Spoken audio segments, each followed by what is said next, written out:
Early Pegasus Knights are some of the most popular units in the Fire Emblem franchise. Some are undisputed champions, like Sita from Fire Emblem 11 or the White Wings from FE3, while others are rather contentious for having rough starts, such as Hana from the Binding Blade or Florina from the Blazing Blade. But even these less OP pegs tend to rank highly in their respective games, as flight is such a powerful asset that it makes the training arc worthwhile. In addition to being considered top tiers, all Pegasus Knights have one other trait in common: their gender. Pegasuses are misandrists, you see, and refuse to let boys ride them. But, as a bastion of progressive politics, Fire Emblem Fates decided to cast aside these outdated gender norms, and gave us the first, and so far only game, where men could get pegged too. And what's more, it made our typical early peg a man, Subaki, the retainer to Lady Sakura, as the groundbreaking representative for his gender. Will Subaki shatter the glass ceiling and prove men can ride flying horses too? Or will his efforts fall flat, resulting in yet another tragic setback for the men's rights movement? This video is part of an ongoing series with the goal to do a deep dive into every single playable unit in Fire Emblem Fates Revelations. Yes, even that one. Despite the fact that the game has a reputation for being terribly unbalanced, I truly believe that every member of the cast can contribute to your team. But units in Fates are highly customizable, and this goes doubly so for Revelations, where each cast member has new options that are not available on their native routes. And so my goal is to go over the multiple potential builds that every member of the roster has. That way, if you want to play through Rev on its highest difficulty, you can utilize whoever your favorite characters are. I'm not going to pretend that all of these units are equally viable. In fact, a secondary goal of the series is to come up with a Revelation tier list. But I really do believe that everyone is at least salvageable and can offer you something unique. While this series is going to be focused around the lunatic difficulty, much of what I say can also apply to the lower difficulties of hard and normal. Those difficulties have lower numbers for the enemies, so it's easier to reach stat thresholds, but things like various reclasses, available friendships, and specific builds that you can go into stay universal despite what difficulty you intend to play on. With all that out of the way, let's dive into our unit review. God, that's either the worst or best series name I've come up with. There's no middle ground. Subaki's stats aren't exactly what you would expect out of a Pegasus Knight. Traditionally, they are fast, whereas he is actually quite slow. His base speed of 10 is about average for his join time, but a 35% growth is thoroughly unimpressive. On the other hand, his bulk, while not great, is better than you would expect from a frail flyer. 22 base HP and 9 base defense with 55% HP growth and 45% defense growth are reasonable, to be honest. And he even has a base res of 10 to allow for some mixed tanking, although his resistance growth is much less impressive at 25%. Still, when you account for the fact that he uses lances and therefore can take advantage of the res and defense bonus granted from Naginatas, it becomes clear that Subaki's role is less that of a scout and more a frontline unit. In fact, he only sports one less defense than your other dedicated tanks, Gunter and Rinkah. And in Rinkah's case, he can even match her defense by equipping a Naginata, which she is incapable of doing. Unfortunately for the Perfectionist, high defense isn't the only thing that he shares with Rinkah, for Subaki also has a habit of hitting like a wet noodle. They both have the same base strength, and he actually has a lower strength growth than Rinkah, and that's before factoring in the damage boost from Fiery Blood, although he can leverage iron weapons in order to help give himself a little bit of extra oomph, which she isn't lucky enough to be able to do. Still, if you're competing with Rinkah over who's dealing more damage, well, let's just say it doesn't make me particularly optimistic. Although, if you watch my Rinkah video, you'll remember that many of her unimpressive stats were actually worse than they appeared due to the fact that they were bolstered by her base class, basically requiring her to stay in the Oni line at all costs. And a kind of similar thing applies to Subaki's personal growths. although it's not quite as damning for him as it was for the Princess of the Fire Tribe. The thing that jumps out to me is that almost half of Subaki's paltry 35% speed growth comes from the Sky Knight class, as does the majority of his base speed. And the same can be said for Subaki's luck, so moving to a slower or unluckier class will significantly hamper these stats. But it's not all bad news. All of Subaki's defense and HP come from his personal stats. And as a result of this, if he moves out of Sky Knight and into a bulkier class, he can lean even further into the tank role. But to my mind, no less important is the fact that the majority of Subaki's sky-high skill comes from his personal growths. So he can take this trait with him into alternate classes as well. And in fact, he even has a more skillful class in his base kit as Samurai, if you want to spend an early heart seal on him. I know a lot of players see skill as a dump stat, but personally, I think the ability to pull 100% hit on dodgy enemies reliably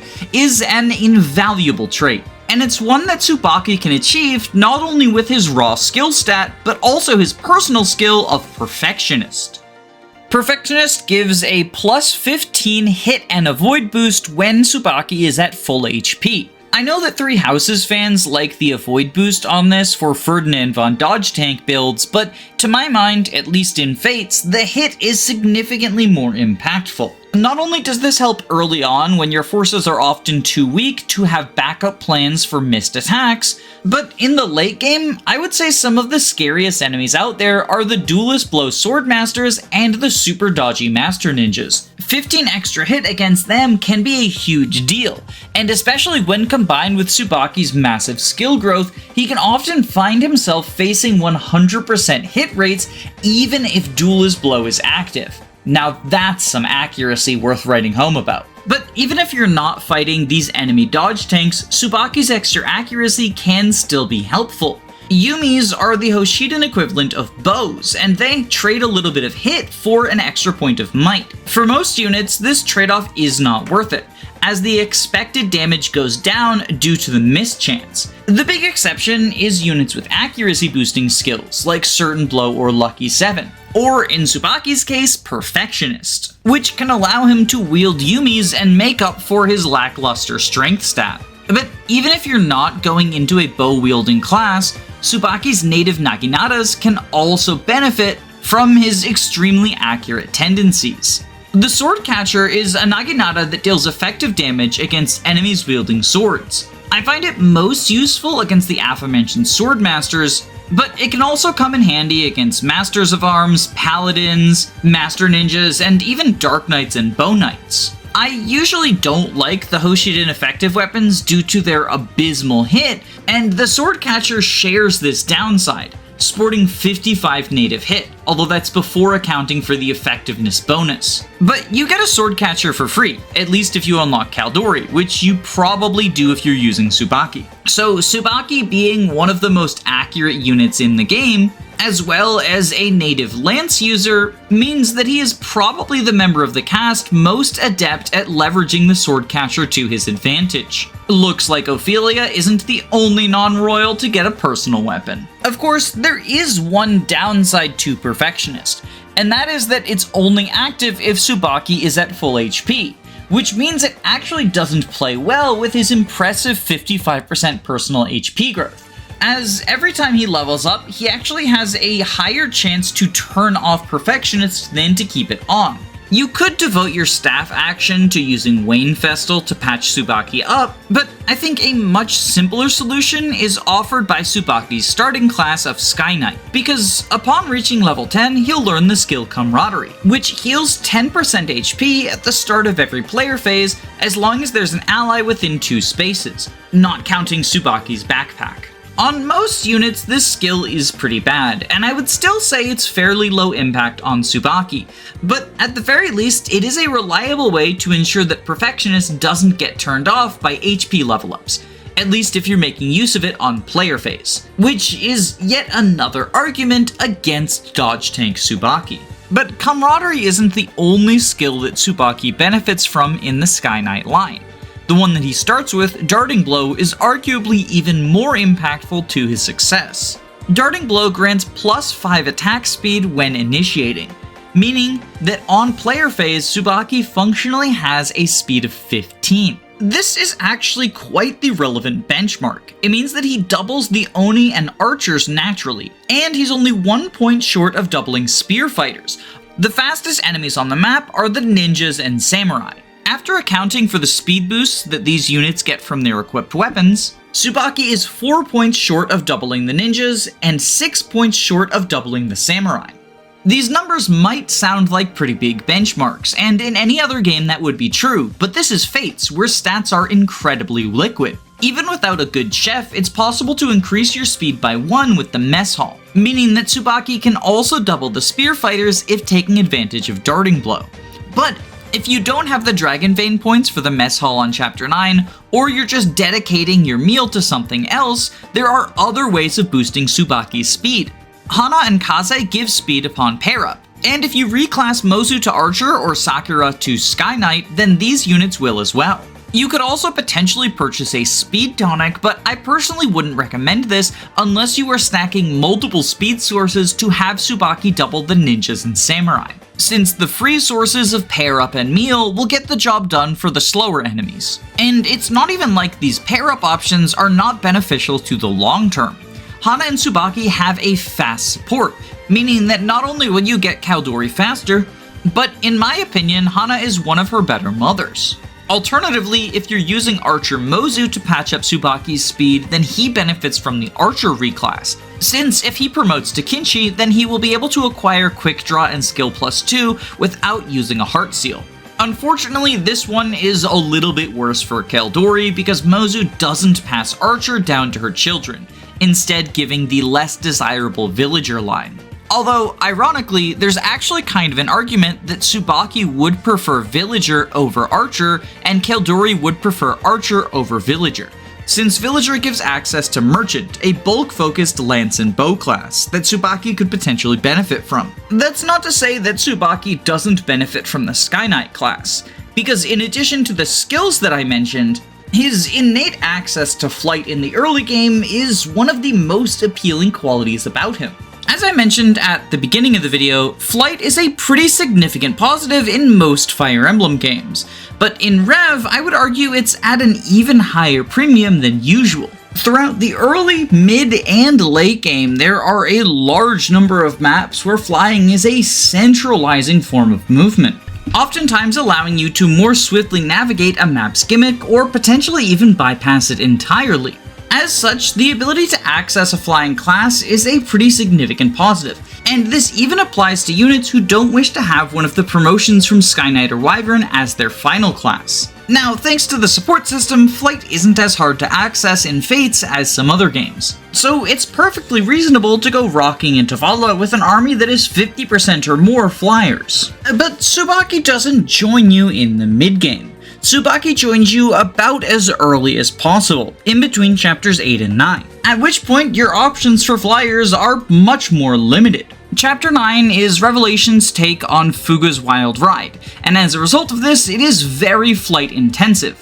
While there are no enemy flyers, there are still narrow corridors and wind gusts that can be tricky to navigate for a fully grounded army. Sakura and Gunter can access flying classes via a Heart Seal, and so can Azura if you hate yourself. If you're running female Corrin, then she can also grab Sky Knight via Azura Friendship before Chapter 9. Although with male Corrin, you would have to devote your talent to it. And if you want to get extra technical, Mozu can use both a Heart Seal and a Master Seal to access Kinshi, although this requires grinding her 9 levels. Something that is pretty unlikely without random skirmishes. But the thing about all of these options is they both require investment and have an opportunity cost. Your early game seals are more plentiful than Conquest and Birthright, but the money is tighter. And for Sakura in particular, you lose out on one of your 2 staffers, which can potentially hinder your ability to take on the Wind Tribe. Personally, I'm a fan of Wyvern Gunter early on, but it's always worth considering that any investment into him is not going to pay off in the long term,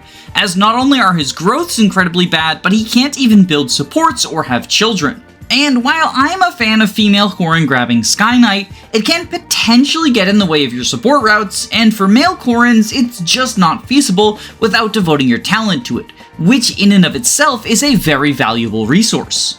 All this is to say, Subaki's free access to flight in Chapter 9 is quite valuable. Regardless of whether or not you want to have him engage in combat, just being able to ferry people around is very nice. And even if you end up reclassing some other units into flyers, the more the merrier when it comes to Chapter 9.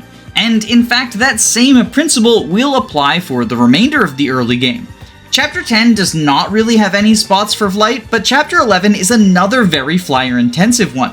There's a lot of woods and caltrops to fly over, and on the first turn in particular, it's really nice to have a very mobile unit that can escort Corrin to recruit the green units, since oftentimes Orochi will just kill herself if you don't do that. Motherfucking Shiro archetype. Of course, speaking of those green units, Subaki's most significant competition as an early game flyer is Reina, joining only 2 maps after him, and boasting some of the best offenses in the game. Reina is quite incredible, and she even shares Subaki's class line, starting as a Peg-related Kinshi. But I would argue that this isn't as big a deal as it might seem, for a couple of reasons. First is the oft-touted argument of just use both. Similarly to Subaki being useful in Chapter 9 even if you go with Sky Knight Corrin, Subaki will be useful in Chapter 11 even though Reina exists. And yes, even if you've reclassed another person to be a flyer, 3 is still good, especially as the campaign continues to have uses of flight going forward. In Chapter 12, the entire map is made up of a bunch of boats trapped on the ice, and only flyers can navigate between them before you raise ice bridges. In Chapter 13, there's a giant river separating you from the boss you need to kill, and while you can technically pull a Takumi and drain the water, that can sometimes lead to the enemies swarming you, and as a result, I usually don't like activating those dragon veins. Instead, I prefer to either fight the mini-bosses Xander and Ryoma, or have my flyers surf across the water, either serving themselves as primary combat units or escorting them in pair-up.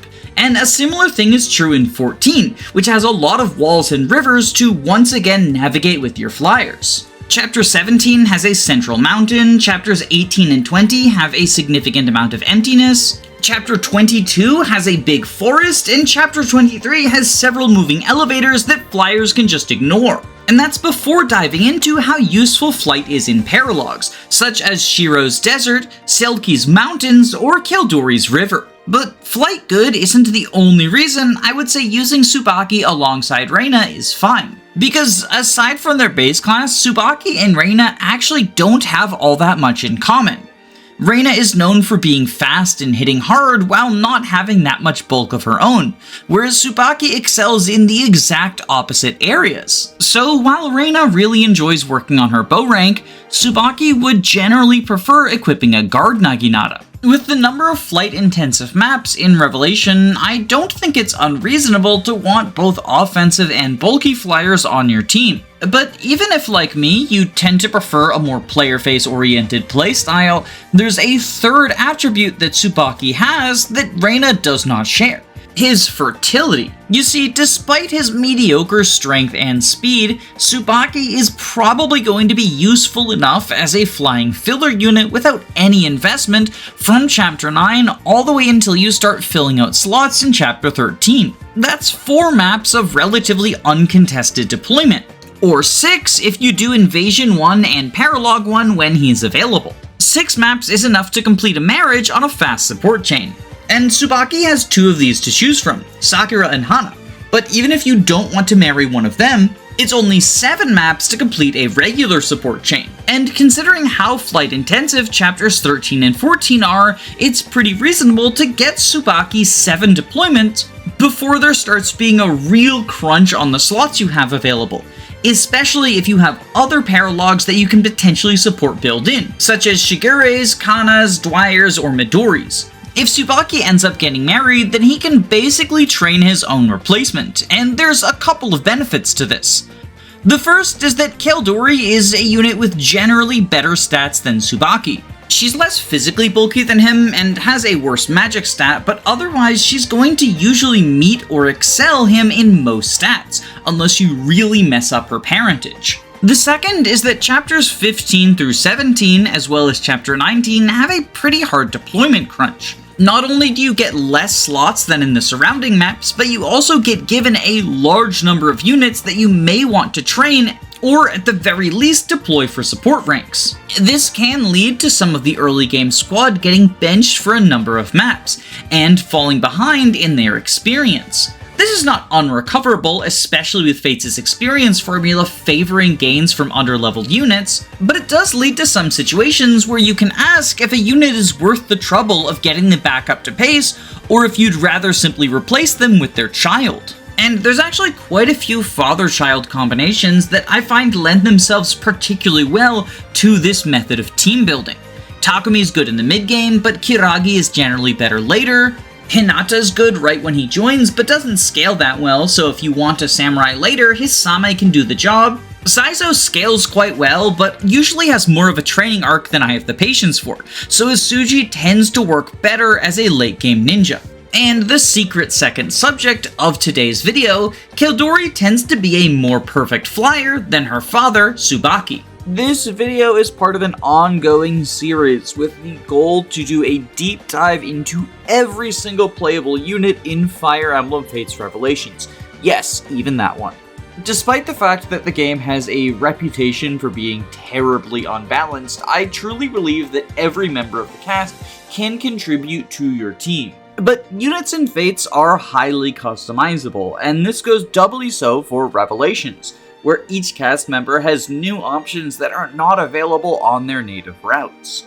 And so my goal is to go over the multiple potential builds that every member of the roster has. That way, if you want to play through Rev on its highest difficulty, you can utilize whoever your favorite characters are. I'm not going to pretend that all of these units are equally viable. In fact, a secondary goal of the series is to come up with a Revelation tier list, but I really do believe that everyone is at least salvageable and can offer you something unique.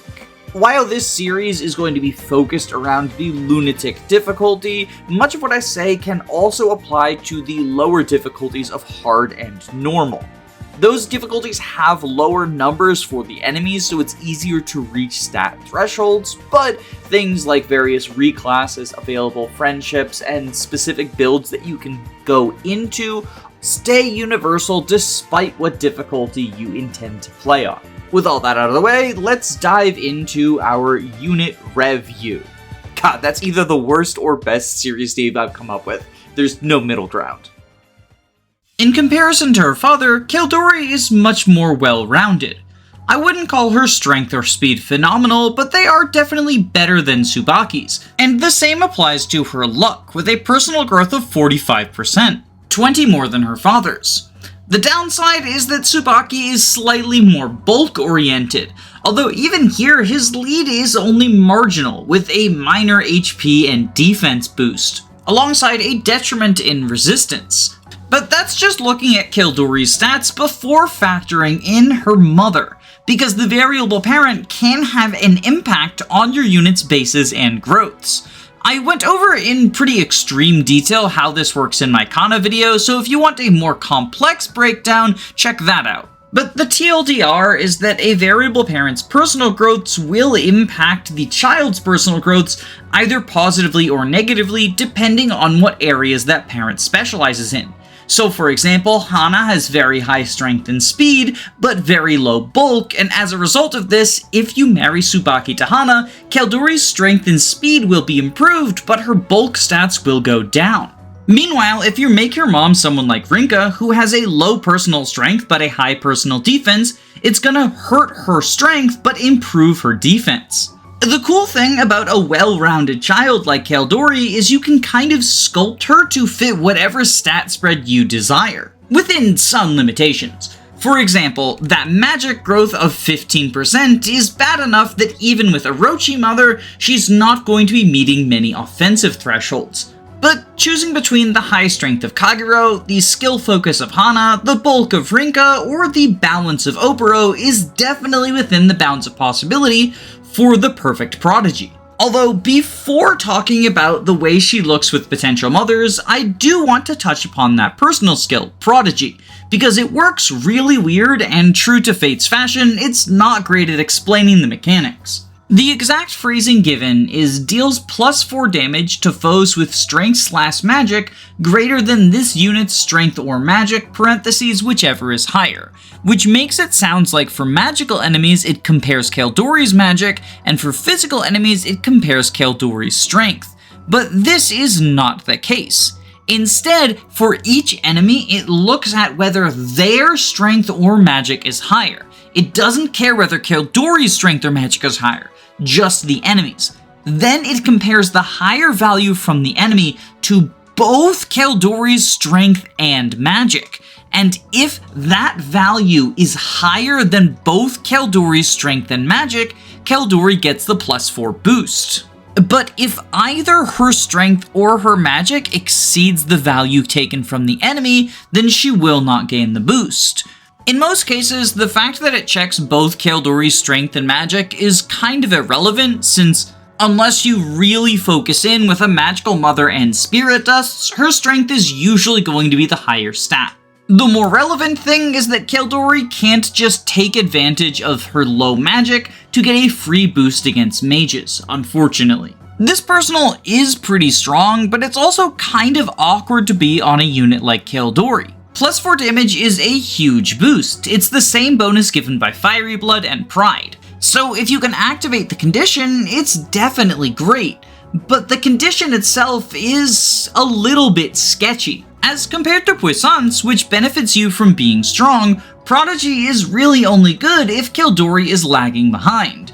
And considering that Caeldori is a child unit and therefore automatically scales as you enter the campaign, she's usually not going to be understated, unless you early recruit her and then temporarily bench her, which feels like a weird thing to do with a child unit. I've definitely been there before. In a draft run, I benched Hana and Kagero temporarily, but in a vanilla playthrough, I think that if you're not going to be using the child unit in the mid-game, you would just delay until late game so that they can auto-level without stealing EXP. There are two potential use cases I see coming up for Prodigy, although both of them are kind of build-specific. The first is if you wanted to focus on making Caeldori bulkier. Unfortunately, she doesn't have that many options for a bulky mother. The most prominent one is Rinkah, who is going to butcher her strength stat, and as a result of that, a Rinkah Caeldori is often going to have Prodigy turned on. Although I would argue if you're in the market for a bulky unit with Caeldori's class set, then Subaki is probably the better option. Especially since if he marries Rinkah, he will have the exact same class options that Caeldori does, and he can use the less competitive partner seals instead of stealing a heart seal from someone who might want it more. However, the second use case for Prodigy is a lot more reasonable, and that is if you're going for Rallybot Caeldori.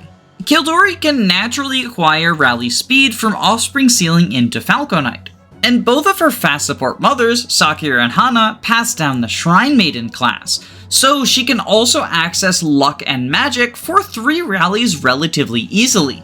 But if you want her to get those via level up, she's going to have to spend some time in the Omnioji class, which is not particularly good. Even magically inclined units kind of hate time in Omnioji. It's just a really bad class. But Caeldori is not exactly what I would call magically inclined. Even with Sakura Mother, she only has a 32% magic growth in Sky Knight, and while Omnioji brings that number up to a clean 52, Caeldori spends most of her time leveling pre-recruitment in Sky Knight, and even after she promotes, Falco just brings the number to 42. Once she reclasses into Omnioji, her magic base is going to be pretty paltry. And Rev units do have meaningful resistance stats. For many classes it is lower than their defense, but it's not low enough that you can have a physical unit throw tomes around successfully. So the damage boost from Prodigy becomes relevant here because her magic is likely low enough to keep it active at almost all times, meaning that the 3 levels she needs for rally magic are less painful than they would otherwise be. But since I've been talking about the process of getting there, let's take a look at Rallybot Caeldori. She is technically capable of combining 5 rallies. I already talked about speed, magic, and luck, but she can supplement these by getting skill from Nina Friendship and potentially inheriting resistance from either of her mothers. Hana can grab it from a friendship with Felicia, whereas Sakura can grab it from a friendship with Elise. Although if you're trying to inherit rally resistance, then Hana is probably the better mother, simply because she can get it from Felicia sooner than Sakura can from Elise, at least assuming you go male Corrin for early Felicia. On the surface, these rallies do seem pretty synergistic. Magic boosts damage, and speed allows you to double more people, whereas luck and skill will both bolster hit rate. So 4 out of 5 of these rallies work towards the same game plan: offensive stats on magical units. But there's a couple of problems with this rally setup. The first is that while theoretically Caeldori can get rally skill from a Nina friendship, realistically, not only is this going to come online quite late, but it's oftentimes just not going to be a possibility at all. Nina is a pretty low value unit, because getting her requires using Niles for at least 7 maps in order to get him married, and Niles is arguably the worst Generation 1 unit in the cast. On a full recruitment or even just high recruitment run, Nina does have some valuable niches she can fill, but if your only goal is to see the end credits, it's very likely that she doesn't even come into existence, and if that's the case, then Caeldori can't pick up her 5th rally. And not the end of the world, Laszlo and Selena are still units I would consider to be premier Rallybots, and they only get 3 and 4 respectively. But the combination of luck, magic, speed, and res is also just not as synergistic as you might think. Res and magic are very counter to each other. It's possible you have some mages fighting other mages, but on most scenarios, you want your mages to fight physical units and your physical units to kill mages. Simply because enemy mages are typically the classes with the highest resistance. There are some exceptions to this rule, such as enemy Dark Knights and Oni, but by and large, I tend to find that res and magic just don't work together well. But moreover, rally magic is just not as valuable as rally strength. I would much prefer to be bolstering my physical units than magical ones. Don't get me wrong, if you have a pretty magic heavy team, then this setup can be quite nice. But in Revelation, there are far fewer magically oriented units than there are physical ones. I used this rally setup on a meme run where I used all of the bad mages, those being Odin, Nyx, Orochi, Ophelia, and Dwyer. But for the average team composition, there's just not that many good mages to choose from.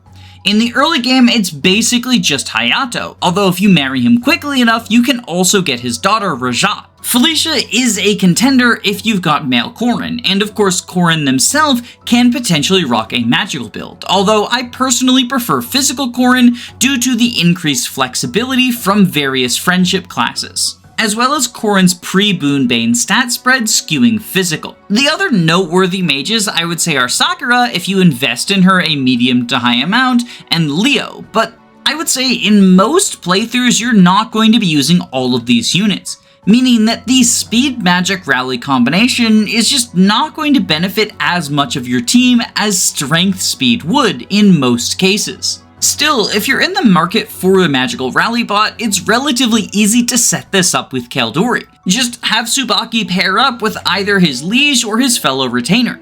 I would even argue that grabbing resistance from friendship is probably not worth the hassle, so instead think of it as a bonus if you happen to be pursuing one of those pairings for another reason, which is something that may reasonably happen since those pairings can benefit your Gen 1 units, such as giving Felicia access to Vantage or giving Sakura and Elise access to each other's utility classes. Unfortunately, Subaki doesn't have any rallies of his own to pass down, since the only one he can access without a specific marriage is rally speed from Falco. Okay, technically he can get rally skill from Niles, but this is not going to be happening very often for the same reasons that Nina isn't going to be existing very often. But honestly, Subaki passing down rally speed can potentially still be useful to his daughter. Because if you early promote Subaki, he can potentially rush level 5 in order to pass Rally's speed down to Caeldori, meaning that she no longer has to acquire it via an offspring seal to level 5. So you can choose to recruit her earlier to keep her internal level lower to make it easier to acquire Rally luck and magic. If you're doing this, then I would argue the sweet spot is to recruit Caeldori between chapters 18 and 19. Since she'll still have an offspring seal in her inventory, so you don't have to spend a master seal, which are surprisingly tight in Revelation midgame, but this offspring seal only brings her to 22, so she can immediately heart seal into Omnioji and be 3 levels away from all 3 rallies combined. The only major downside to this is that if you don't plan on using Subaki long term, you do still have to spend a Master Seal as well as several promoted levels on him in the mid-game, which can potentially get in the way of the EXP for your other units, especially other promoted units like Camilla and Reina. Personally, I would argue it's not a huge deal since you can think of it less like investing in Subaki, who you're benching, and more like investing in Caeldori, who you are using permanently. But if that still doesn't sit right with you, there's nothing saying you're not allowed to use Subaki and Caeldori together. Early promoted Subaki can pass a relevant skill down to his daughter and then pivot into a more tanky role. The most obvious place to look for Subaki's reclass is his Heart Seal class, Samurai, which isn't great, but it does improve his combat a little bit. His speed and strength are marginally improved, although still not to the degree that I would consider them good, and going back down to E-rank weapons means that he can't leverage irons to deal extra damage. His bulk is also marginally improved, although much like his offenses, this is less impactful than it seems because losing out on lances means you lose the defense boost from Naginatas. Although I guess in theory, katanas can bolster his speed a little bit more in exchange for lowering your defense and resistance, which on a unit as bulky as Subaki is sometimes a trade-off you're willing to make. While the stat gains are not super impressive, Samurai can at least offer Subaki 2 bulk boosting skills, in Duelist Blow and Vantage. Duelist Blow gives Subaki an additional 30 Avoid on player phase, which will stack with Perfectionist for 45 if it's active. Avoid stacking in Fates is something that I think is simultaneously over and underrated. It's overrated insofar that you should not be relying on pure dodge tanking for your survival. Whether it's Ryoma or Subaki, that's just a recipe for disaster. However, stacking Avoid in your favor can impact your odds of success for various strategies, especially on tankier units who can often take 3 or 4 hits before they're in critical danger. And this is where Duelist Blow shines, as it can often allow you to make safe attacks on player phase so that you remain at full HP on enemy phase. And I find that it's particularly useful that it comes on a sword class because the least accurate enemies you're going to face are axe units. So leveraging weapon triangle advantage further accentuates your avoid against them. In my opinion, Chapter 12 is sort of the big map for Duelist Blow, since there are scary fighters and berserkers who your various sorties can pretty easily reduce to 0 hit, at least on player phase. And this is relevant not only for reducing the damage you take when initiating, but also for potentially allowing safe chip against berserkers, especially if you're relying on doubling to deal meaningful damage. Don't get me wrong, I don't consider Duelist Blow to be a high enough value skill to go to Samurai just for that, but it is a nice bonus that you get if you're going into the class for better stats or its other skill, Vantage. Vantage is a skill that allows you to attack first if you're at 50% HP or lower. Its flashiest uses are on damage stacking units, such as life and death ninjas or sorcerers, where you raise your attack high enough to kill anything that comes at you at 1-2 range. But Subaki is never going to hit these damage thresholds, no matter how many skills you give him. He just does not have the strength stat for it. So instead, on him, Vantage works as a traditional bulk boosting skill, in a couple of ways. First, if you are doing enemy phase combat with a pair-up, Vantage can potentially get you extra ticks of guard gauge in order to prevent attacks that you would otherwise be hit by. The math doesn't always work out in your favor, because sometimes it can cause you to waste an attack, attacking when you have full guard gauge and therefore not gaining extra, but as long as you are planning properly, it is going to benefit you more often than it is a hindrance. But the other way that Vantage increases your bulk is definitely more relevant, and that is by finishing off weakened foes before they can land their attacks. If Subaki is 3-rounding an enemy but doubling them, especially if he has Darting Blow, then he can often avoid taking an attack on enemy phase by finishing off the last portion of their health bar with a Vantage attack. Alternatively, if you're 2-rounding a fast enemy that you can't double, such as other samurai, then this same principle applies for the second hit. Since Subaki's strength is low enough that he's not going to be one-shotting that many foes, Vantage is frequently a relevant skill on him. As far as promoted classes are concerned, Master of Arms feels like the clear winner. While it all but abandons Subaki's speed stat, I feel like that's just not salvageable. Even in Swordmaster, he only has 40%. Meanwhile, Master of Arms doubles down on Subaki's most useful attributes, his HP and defense, and gives him back his lance rank, so if need be, he can leverage the defense boost from Naginatas, or even the powerful guard Naginata for an extra 5. While this would further cut his damage output because the guard Naginata is not a very offensively strong weapon, it's probably the sort of trade-off the Perfectionist is willing to make. He really is just trying to survive rather than deal damage. Of course, as a Master of Arms, Subaki's bulk still isn't what I would call phenomenal. It's above average, but if you want someone who doesn't deal much damage and also doesn't take much damage, you've got Benny and Rinkah right there. So if you really want to justify long-term Subaki, you probably want to look into what classes he can get via his supports. And there are a couple of options here. I'll start with Monk, since Subaki can grab this from the aforementioned Sakura Marriage. This gives Subaki the same defense growth as Master of Arms, but 10% less HP. So it first seems like a pretty big downgrade, but he does get access to Renewal on level 5, which restores 30% HP at the start of every player phase. With an HP stat as high as Subaki's, this amount of self-sustain is actually going to be quite useful, and he can take it into bulkier classes if he wants. Although Sakura Marriage is also good for if you've given up on Subaki as a combat unit and simply want to turn him into a Rallybot, because he has the never-before-seen combination of rally skill, magic, luck, and speed. Unfortunately, skill coming from Niall's friendship means that not only will it come online quite late, but also requires you to field Niall's for enough maps to complete their support chain. And Niall's is one of the worst units in the cast, so this is usually a big ask for just a supplemental rally. Still, the combination of speed, skill, magic, and luck are all offensive rallies that can be good if you have an army of mages, or just specific mages you want to bolster. And this build is even acquirable if you want Sakura to marry someone else, because Subaki can also get Monk from Azama Friendship and then Mercenary for Bow Knight from Selena Marriage.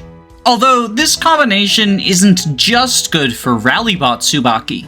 Hero is mostly just an upgrade compared to Master of Arms. You lose 5% luck and unfortunately don't maintain lance access, but in exchange there's a slight boost to skill and speed growths, a better skill base, and a better set of learned skills. And having said skill that many times in a row made me realize that Three Houses had something right when it renamed skills to abilities. Still, the skills the hero comes with are useful. Strong Riposte boosts Subaki's damage by 3 on enemy phase. And for someone who struggles with damage output, this is a meaningful buff. Unfortunately, this isn't as great on Subaki as it is on some other defensive units since he's going to be struggling to double, and on enemy phase he can't even take advantage of his native Darting Blow. But if you're running the Perfectionist long term, I do still think this is a valuable pickup, especially if you put in the work to help him reach doubling thresholds against slower enemies.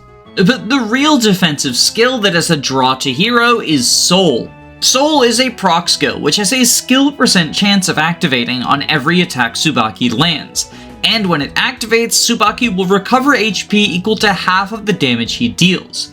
Considering Subaki's massive skill stat, Soul is going to be proccing for him quite a lot, and while his damage output isn't the greatest, it's still enough for him to heal a decent chunk, and he can make up for quality with quantity. Especially when stacked with Renewal, Subaki can be a very self-sufficient tank. The combination of Soul and Renewal are good enough at recovering a ton of HP, but you can stack them with Camaraderie if he's in range of other units to gain a little bit more on top. And if you feel like being extra cheeky, Good Fortune also comes from the Mercenary line. It's a rather unreliable source of healing since it has a luck % chance to heal 20% of your HP. So I wouldn't recommend it outside of meme builds, but if you want to equip every recovery skill possible, this is the way to do so. It's just unfortunate that Subaki can't don his persona to get even better or better odds. But even without going full meme, Soul Subaki can tank quite well as a hero. That being said, there is another very popular Soul tank build that Subaki can access, and that is the iconic Soul Ninja. The idea behind Soul Ninja is a tanking class that uses RNG stacked in its favor to survive large enemy phases. Using 1-2 range weapons, you can ensure you counter all enemies, and if you have enough speed to double them alongside a backup partner, then you build 3 ticks of guard gauge per combat, meaning you only take damage from every other enemy. Thus, if you die in 3 hits, then you can survive 5 enemies, only dying to the 6th one. Adding Soul into the mix, you can increase your survivability further. If, like in the previous scenario, you're dying to the 6th enemy, but Soul would get you out of kill range, then you have 10 chances to proc Soul, since you land 2 attacks on each of the previous 5 enemies. Depending on your ninja's skill stat, this can allow you to increase the number of foes it's safe to combat on enemy phase. And while anything that involves RNG is inherently unreliable, you can oftentimes run the numbers and find scenarios where there's a less than 1% chance of failure.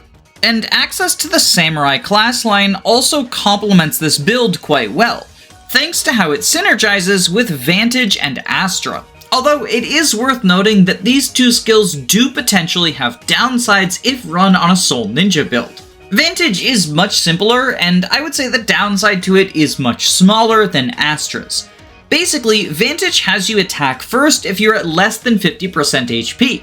The upside to this is that anytime you're below half health, you attack before the enemy does, meaning if the enemy was going to land a lethal attack, you have an extra opportunity to either proc Soul and regain HP, or build guard gauge and block their hit. The downside to this is because Soul is a random proc skill, you can never know with 100% certainty what turns you will have Vantage active and what turns you won't. And as a result of that, guard gauge math gets unreliable, and you are no longer able to AI manipulate in order to specifically guard gauge on the more dangerous enemies. You see, in Fates, if an enemy sees a lethal attack, they will always be the one to go next, regardless of the standard enemy attack order. So it's possible to manipulate your HP and guard gauge to a point that you block the highest strength enemies by tricking them into thinking they have a lethal attack when you have guard gauge. But with the combination of Soul and Vantage, you can't really pull this trick off as reliably. Still, I would say if you have access to Vantage, you usually want to run it on a Soul Ninja, and the same cannot be said for Astra. Astra is another proc skill, and it results in you taking 5 attacks at half power instead of just 1 attack at full power. It has a % chance of activating equal to half of your skill stat. And the main reason I consider it a defensive skill is landing 5 attacks is enough to fill up a full guard gauge. So, every time that Astra goes off represents another enemy that you can take on without dying. However, the reason that you might be averse to running Astra and Soul on the same build is that they cannot go off in the same round of combat. So if you're heavily relying on a large number of Soul procs, running Astra alongside it is going to limit the amount of HP that you recover. And the reason for this is the way that proc skill priority works. Basically, any time that you would proc multiple proc skills in the same round of combat, the game instead only has you proc the one with the higher priority. In general, the lower proc rate skills are going to have a higher priority than the higher proc rate skills. The exact order is Lethality, Aether, Astra, Dragon Fang, Soul, Luna, Ignis, Vengeance, and then Rend Heaven. It is worth noting that while this lowers your Soul proc rate, it raises your overall chances of proccing a defensive skill, since it's checking for 2 skills instead of just 1. And as such, if you're in a situation where either Astra or Soul will let you take another round of combat, then it is going to be a better chance to survive an extra unit if you run both skills instead of just one. Personally, I like running Astra and Soul together, but it is worth acknowledging that if all you care about is the HP recovery, Astra is going to present a downside. Soul Ninja, and to a lesser extent Soul Mage, are incredibly popular builds in the Conquest and Birthright routes. Rev, unfortunately, has higher thresholds for you to meet, and as a result of it, despite the number of units that can access Soul Ninja, it can still be quite difficult to leverage against large hordes of enemies. In Subaki's case, he has the defense, HP, and skill down pat, but he's going to struggle to reach doubling thresholds and damage thresholds, although neither of these are unfixable problems. Both strength and speed are stats that can be impacted by meals, and oftentimes this is a meal that will benefit multiple members of your army, not just Subaki. Rally speed is also a fairly easy rally to grab, and while Subaki can't rally himself, his daughter Caeldori can, or Sakura, or Korin, or any number of other people with access to the Peg Knight line. And since he's marrying Selena in order to access the mercenary class, it's worth noting that Bow Knight Selena makes an excellent backpack for a Ninja Subaki, providing him with an extra point of strength and 5 points of speed, alongside movement, a point of defense, and 4 skill, to further accentuate the number of soul procs he gets.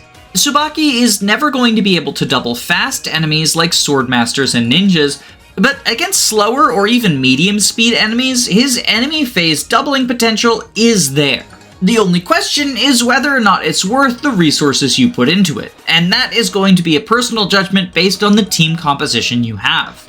Damage output is definitely less fixable though. Strong Riposte goes away towards fixing the problem, and at level 15 Master Ninja, Subaki can also grab Shuriken Fare, and if you're willing to spend some gold, a good Forge will also increase Subaki's damage output, although I would recommend using Iron instead of Seal because you don't want to lower his speed, since that is the other struggle area. Much like with speed, tonics, meals, and rallies can help. And funny enough, Subaki's other support partner for this build, Saizo Friendship, can potentially bolster his strength, because Saizo has a cross-route marriage with Charlotte, allowing him to access the Berserker class, and at A support, Berserker Saizo gives 5 strength, 4 speed, 1 skill, and 1 luck. So if you're really committed to Soul Ninja Subaki, then this is something you might want to look into. But I'll be frank, you've now committed 3 support chains to Master Ninja Subaki, a unit who likely still performs worse in that role than Silas would for much less investment. Heck, if you're doing the Saizo Charlotte support anyway, then Saizo can potentially be your Soul Ninja, and while I'm still not super high on it, he's better than Subaki in the role, only really requiring assistance in the speed stat. As a meme build, this is definitely fun, and you can see some pretty good success with it on lower difficulties. But if you want Subaki to be a dedicated tank, then I think it's better to lean into his defense than try to make Soul Ninja work for him. Unfortunately, Subaki doesn't get access to General without Korin Marriage, although I think he would gladly trade either his Nyx Marriage or his Niles Friendship to get a support with Effie or Benny. So for those who are unwilling to commit a marriage but still want to Subaki max, we're going to have to take a look at Hoshido's tanky classes, specifically Spear Fighter and Oni Savage. Spear Fighter is actually less bulky than Hero, but it does allow Subaki to retain his lance rank and potentially bolster his bulk with Guard Naginata. And as a tank who struggles to kill things, Subaki can potentially slot into the Debuffbot build so that simply surviving encounters against enemies benefits the rest of your team. With the combination of Seal Defense and Seal Speed, any enemy who engages with Subaki will be weakened by -6 defense and -6 speed on the following turn, although they will slowly recover these stats at the rate of 1 per turn if you leave them alive for a long time. The general idea is Subaki is super tanky, so he can fight 6 or 7 units on enemy phase no problem. So rather than relying on his low strength alongside the low might of Guard Naginata, you just let him debuff everyone and then kill with your stronger units, relying on frail offensive powerhouses like Kagero, Hana, Reina, etc. By lowering every enemy's defense and speed by 6, then he's serving as kind of an equal and opposite Rallybot, functionally bolstering the strength and speed of your forces by 6 apiece, at least if they're fighting against the enemies he debuffs. And not only that, he can serve as bait to sort of lure people out of formation, particularly useful on the more enemy phase-oriented maps like Chapter 19. In theory, Subaki can also add Seal Strength to his repertoire through his native Master of Arms class, and if you're having units attack at one range, it can be nice, functionally bolstering their defense. But I don't really find this one to be super necessary. I'd much rather focus on debuffing defensive stats than offensive ones. If you're in the market for a debuff bot, then Subaki can do decently at the job, although personally I would say that Benny and Oboro tend to be better at this role than him. Oni is definitely the stronger option for making a tank, and Subaki as an Oni Savage is almost strictly better than Rinkah. The only area in which she excels over him is speed, which is a notable one for tanks, but Subaki is often able to get fast enough that he doesn't get doubled, which is good enough. Funny enough, even though Rinkah's claim to fame is her non-zero magic stat allowing her to leverage tomes as an Oni chieftain, Subaki even has a higher magic stat than her. Truly, our goat is washed. I guess the downside is that Subaki doesn't have any way of raising his axe rank, so he's going to be stuck at E rank clubs, but Rinkah is all too familiar with that struggle. That being said, there is a reason you may want to avoid this marriage, and that is that Rinkah is a notoriously bad mother. So while Oni access does help Subaki fill the tank role, it's going to hurt Caeldori, who is arguably a better unit for the long term than her father. Her stats are good enough that even with Rinkah Mom she's not unsalvageable, but it's definitely not a pairing I would recommend if you plan on using her. That being said, Rinkah Caeldori does open itself up to one very funny build, and that is a weird mishmash of utility Caeldori. She can get shoved from Oni and inherit swap from Rinkah, who grabs it via Oboro friendship. Then she can grab Lock Touch from her father, who gets it via Saizo friendship, and then combine this with the rally speed and staff access of Falco Knight to be a flying Lock Touch movement bot that can also heal people. Her magic's not going to be particularly good, but the staff heal formula in Fates is pretty harsh anyway, so she can make do just mending with a relatively low magic stat.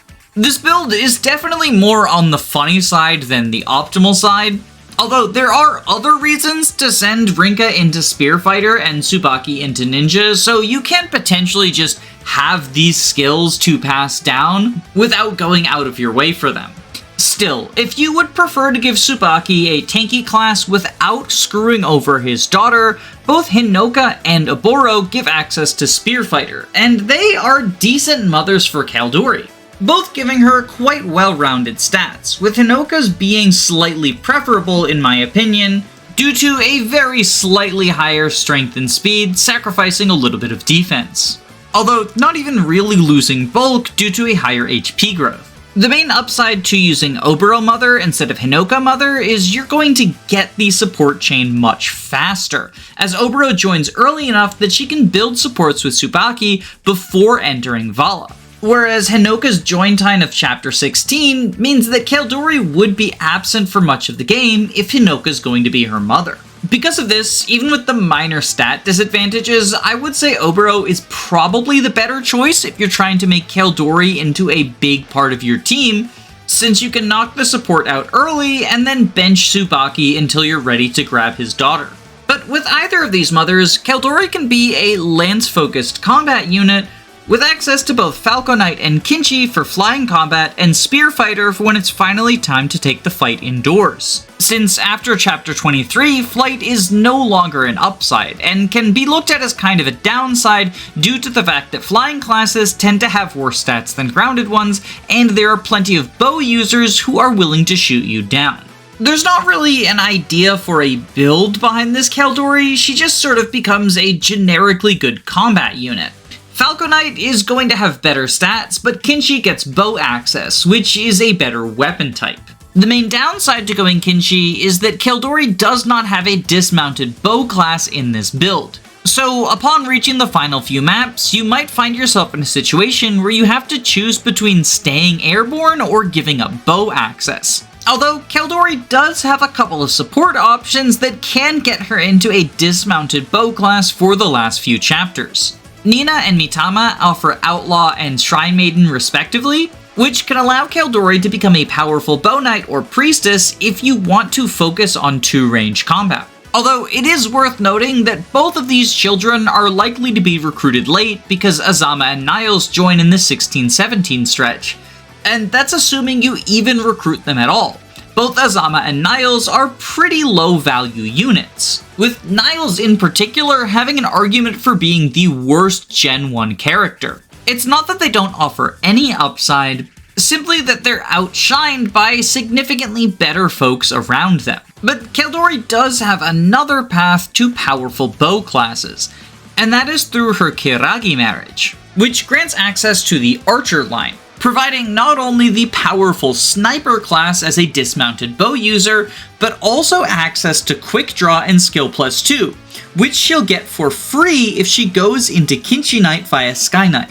Quick Draw gives plus 4 damage to all player phase attacks, so it perfectly synergizes with someone who wants to be shooting enemies with bows. As I previously mentioned, Subaki can pull a similar trick by marrying either Mozu or Setsuna. And if you do want to use Subaki as an offensive bow-focused unit, this is definitely beneficial, because his strength is still going to be struggling, so plus 4 on player phase is quite nice. Although I would argue that his offensive stats often still fall short where you want them to be. So instead, the main draw of these marriages are what you pass down to Caeldori. Setsuna is the only mother who can give Archer to a Gen 2 unit. So this is nice, and Caeldori appreciates it for the same reason she likes Archer from Caeldori Marriage. Free skills are free skills, and Sniper is a good endgame class for a bow-focused Caeldori. The main downside to Setsuna Mother is the same one with Hinoka. Setsuna just joins so late that it gets rid of the advantage Subaki has as an early joining father. But even if she joined earlier, I would question the efficacy of this pairing simply due to how it affects Caeldori's strength stat. She ends up with a lower growth than her father does, and while she can make up for this by consistently doubling due to an extremely high 65% speed growth in Sky Knight, the main draw of pairing Sky Knight and Archer together is Quick Draw from Kinshi. And Kinshi is a notoriously low-strength class.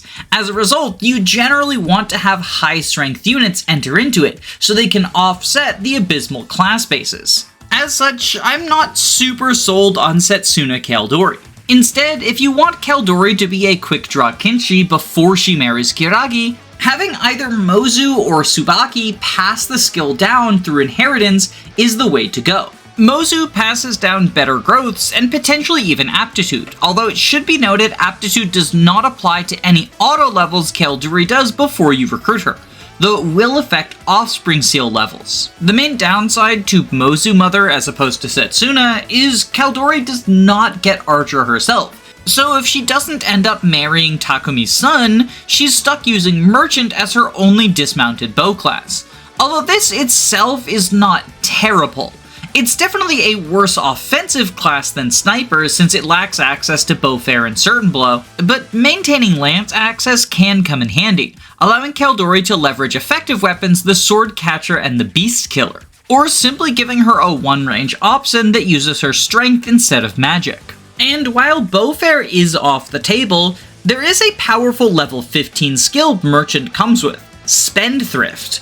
Spendthrift allows you to consume a gold bar to give yourself 10 extra offensive power and 10 extra defensive power on player phase. This is a huge boon, and it plays well with Merchant's other skill, Profiteer, which gives a luck % chance to gain a gold bar on the first 7 turns of every map. This skill combo can be good if you're trying to skip maps and kill bosses, most notably when it comes to killing Gunter or Anankos. But as far as just fighting through a chapter is concerned, since you can't control when you consume a gold bar, you end up getting the damage boost against the first few enemies you fight whether you need it or not, and then don't get the damage boost later in the maps. It can also make inventory management a little bit clunky. If you want access to a healing item, a lance, and several bows, then finding room for all of the gold bars you want is a little bit sketch. Which is why I personally prefer the skills offered by the sniper line, but Merchant's combat isn't that far behind.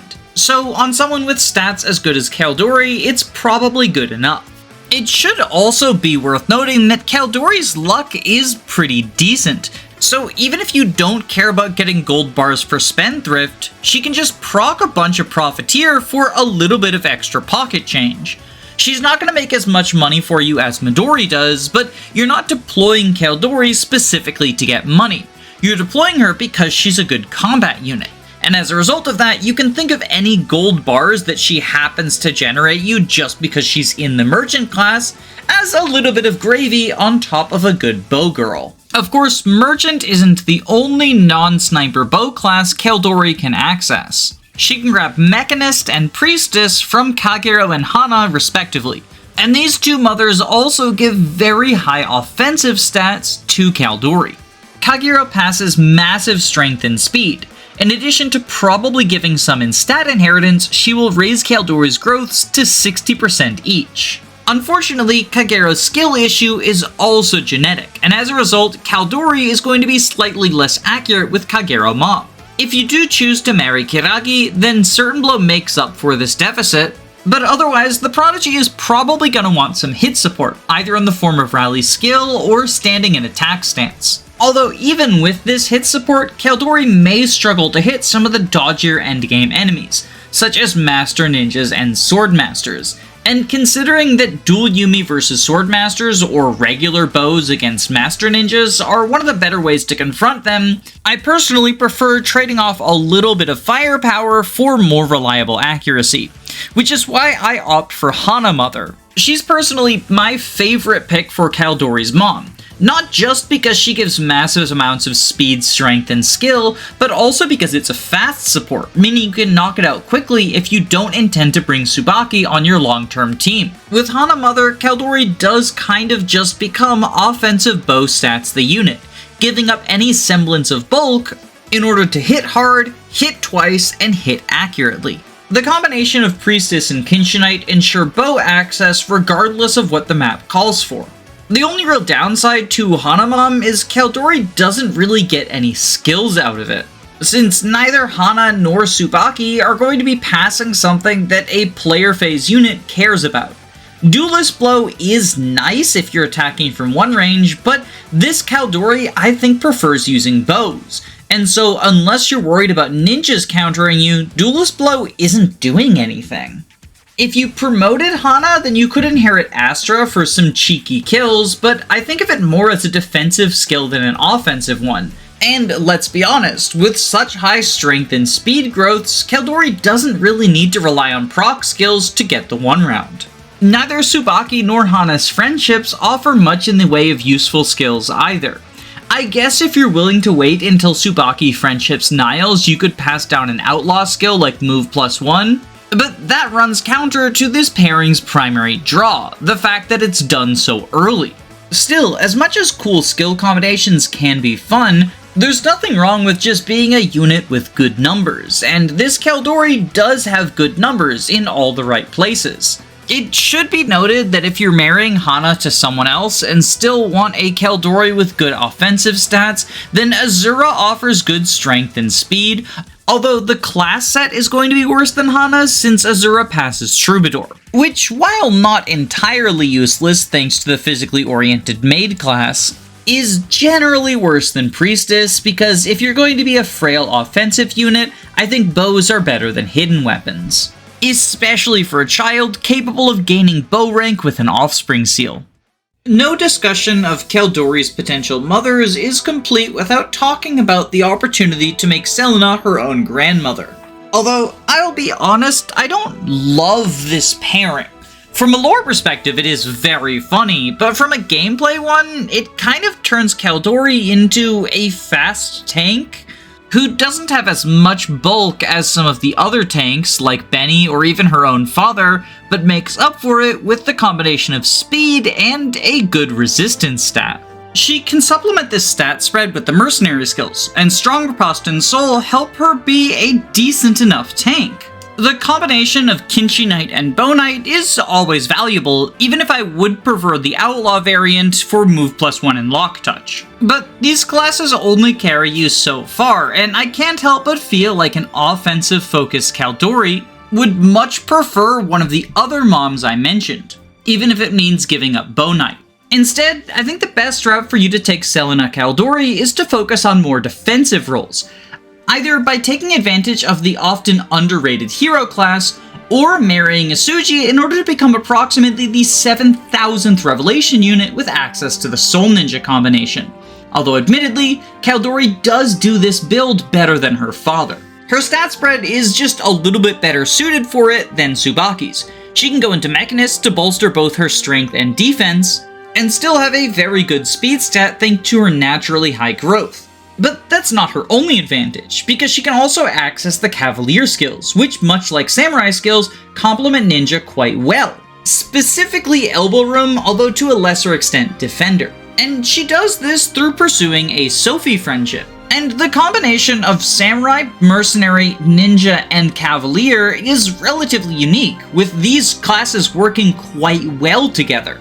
Although it does come online pretty late, because you not only have to take advantage of multiple pairings in order to get all three of the necessary children, but you then have to pursue those further support pairings alongside each other. Caeldori and Asuji at least have early joining fathers, but Sophie doesn't have this privilege. And even if all you want is to get Caeldori into Ninja, it's going to take you 14 chapters after Saizo joins, bare minimum. Now, some of those 14 chapters can be paralogs and invasions, and honestly, you better take advantage of them, because otherwise, Caeldori's not going to have Ninja access until chapter 25. At which point, the game is almost over, so why are you bothering training her hidden weapon rank? It's for this reason that I find builds that overly rely on building supports between second generation units are usually just not worth the hassle. I don't think you should discount the second gen supports entirely. Like I mentioned, marrying Kiragi to access Sniper for the last few maps is quite nice, and because friendships only take 5 maps, you can sometimes take advantage of these as well. But for a build that requires you to get into a support-based class quickly, such as a Soul Ninja, it's just not feasible, and that's before accounting for all of the other problems that Soul Ninjas have in the rev route. But speaking of Gen 2 supports, let's take a look at Caeldori's, because while I wouldn't recommend using them for a build that requires fast access to a new class, that doesn't mean we should throw the baby out with the bathwater. I already talked about why Kiragi Marriage is valuable, since in the last couple of maps, you usually want to go in a non-flying class. And if you're running either Mitama or Nina in your army, a similar principle can apply.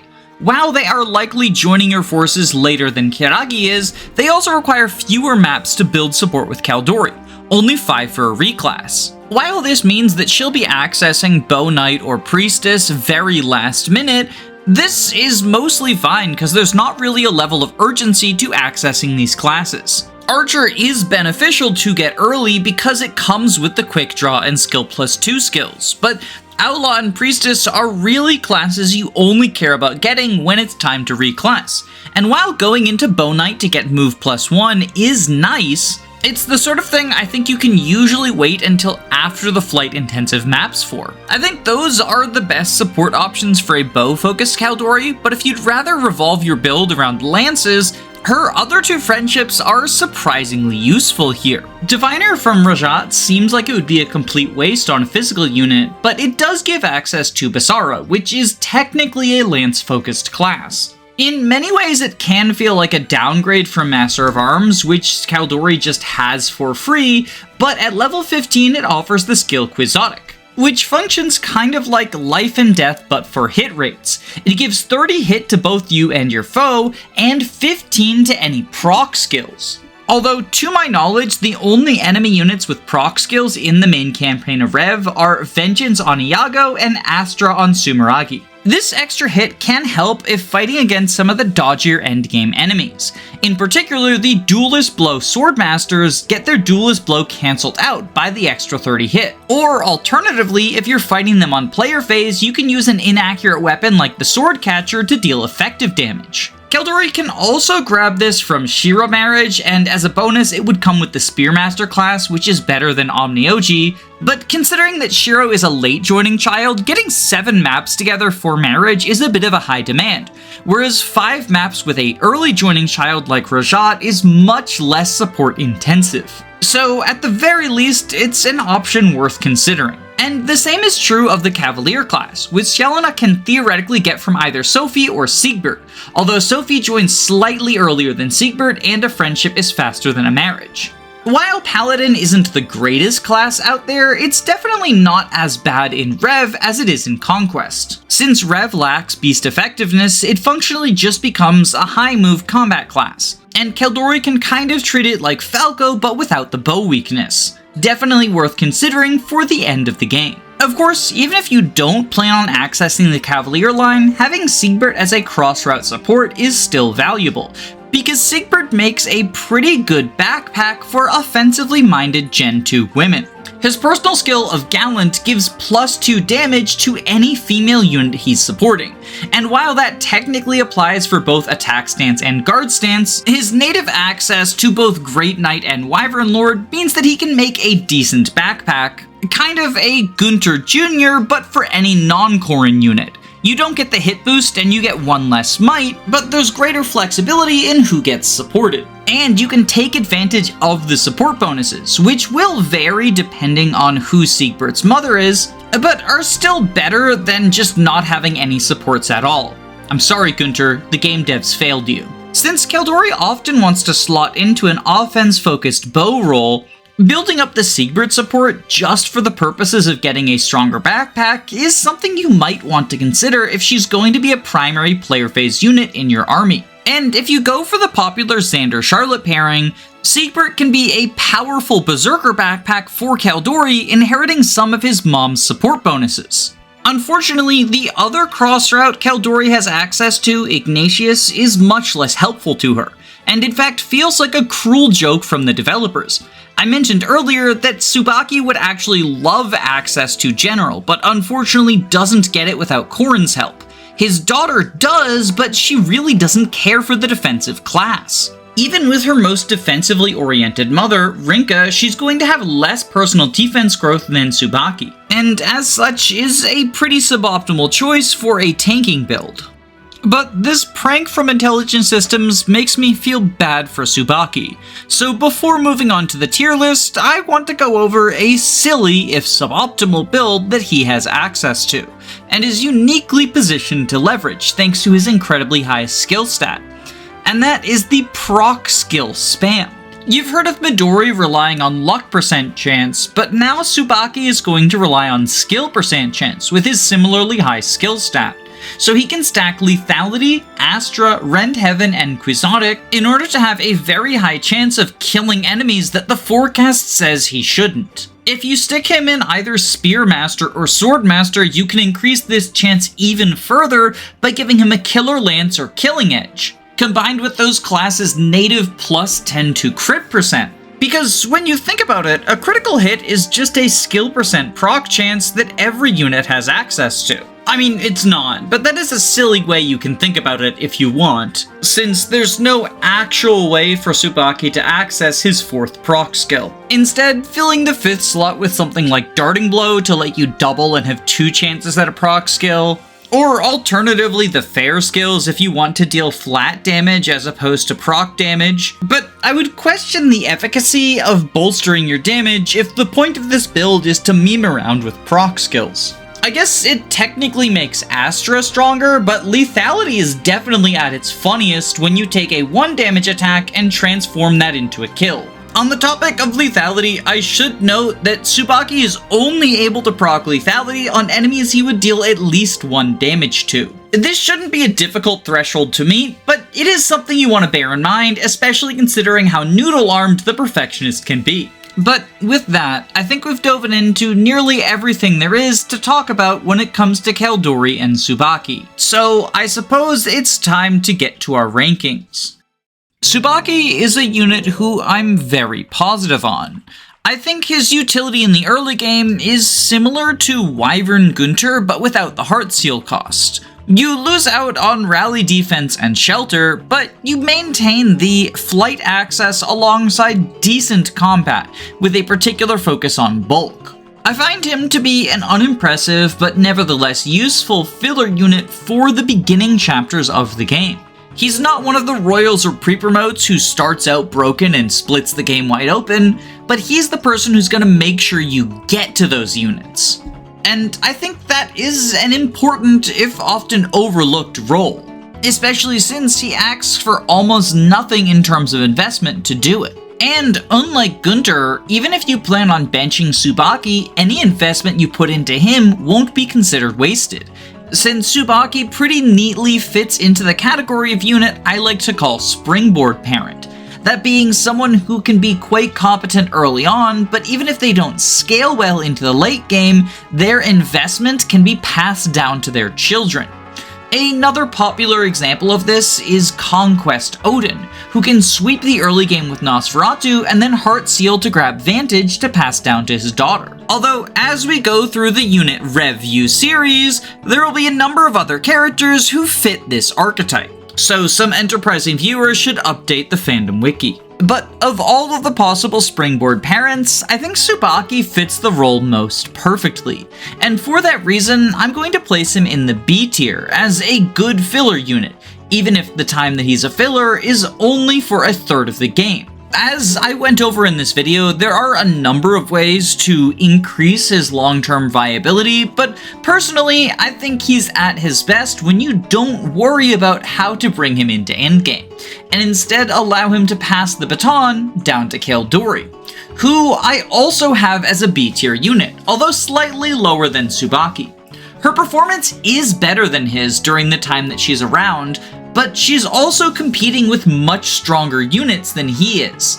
Because so many strong pre-promotes join you in the second half of the game, I tend to look more favorably on the filler units in the beginning half than the end. Because if your army consists of Ryoma, Xander, Fuga, and whatever super units you've trained up, then Caeldori's role as a competent but not particularly special flyer feels a lot less important than Subaki's services as a slightly less competent but nonetheless useful flyer at a point in time where your only super units are Corrin and Reina. Caeldori does have a lot of positive attributes in her favor, and I think there's a legitimate argument that she's the strongest Gen 2 unit simply because of the combination of her availability, stats, class set, and support options. She technically has enough flexibility that you could recruit her before Offspring Seals are available, but considering how tight deployment slots are in 15, 16, and 17, I tend to think this is pretty inadvisable, especially since mid-game Rev is quite stingy with how it hands out Master Seals, and as such, I consider her functional availability to start around chapter 19 or 20. So if Subaki is a filler unit for the first third of the game, Caeldori works as a filler unit for the last third. Although if you're inclined to do some paralog chaining, then it's quite possible for her tenure to last longer than her father's, even with this late recruitment time. Despite this, I still consider her to be inferior to Subaki, simply because the people around her are much stronger than the people around him. But those are just my thoughts. What do you think about Subaki and Caeldori? Do you think I was too kind to the most hated on early flyer in the franchise? Or do you appreciate that he's finally getting the recognition he deserves? And what about Caeldori? Have you ever used her? And if so, what's your favorite mother for her? And what did you think of the format of this video? I'm sort of experimenting with something, jumping between father-daughter. That's not always going to be the way that I tackle Gen 2 units, but if this is successful, I might apply the formula to some of the others, especially those who have a lot less to talk about as compared to their Gen 1 counterparts. But now is the point in the video where I thank my patrons. So, thank you to Eris, Len, Gameboo, Karosa, Fyrant, Your Doctor, Guiji555, Smaz Ruby, Zycrom, Robin D, Alenby, Girlboss, Lizard Bongwater, Christopher Bueno, Marin McLean, Jaden, Calamity Callie, Thaythom, Andu, Reflect, A Clever Username of Lies, Erica Ford, YLO1, George Grenville the 7th PM, Jamie Collins, Mean Jojo, Thick Molder, Arvis, Tailored Muffin, Floahay, Faulty Videos, Lyra, Toaster But Really, Kyle Madison, Derek Williams, Just Riley, Anna Cabana, Bree, Heisigblop, Caius Cole, SUP, Nick Knack Hammersmack, Roman Kormansik, Control Aegis, Gabe the Green, Adele, Aerith Emblem, Queen Elizam, Root Beer Pants, Ginger, Dysyke, Belwenska, and especially my Jagans, Autumn Kelsey, Some Trades, and Lilzabeth. If you're interested in joining the names on screen, alongside getting early access to my videos, the ability to vote and influence the channel, including what order I do the unit reviews in, and the best benefit of all, cat pictures, then there is a link to my Patreon below. But please only donate if you can safely afford to do so. I don't want anyone going broke over Fire Emblem. Commenting, liking, and sharing are free ways to support me if you're so inclined, including by using the comment code word RALLYMAN, which you should include in your comment to signal you made it to the end of the video. But with that, I'm gonna say, I hope you have a wonderful day. Stay safe, gamers.